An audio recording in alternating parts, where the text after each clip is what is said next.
নামাজবিহীন সেজদাবিহীন এই জিন্দেগি তোমার জাহান্নামের দিকে নিচ্ছে।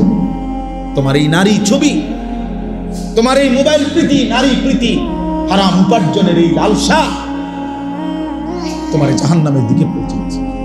ওয়া ইন্নাল ফুজুরা ইয়াহদি ইলান নার, আল্লাহর নবী সাল্লাল্লাহু আলাইহি সাল্লাম বলেছেন গুনাহ ইয়াহদি ইলান নার, জাহান্নামের দিকেই নিয়ে যায়, জাহান্নামের দিকেই নিয়ে যায়।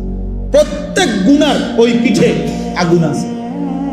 এজন্য কোরআনুল কারীমে আল্লাহ তাআলা বলেন কু আনফুসাকুম ওয়া আহলিকুম নারা, তোমরা নিজেকে এবং পরিবারের সদস্যদেরকে জাহান্নামের আগুন থেকে বাঁচাও।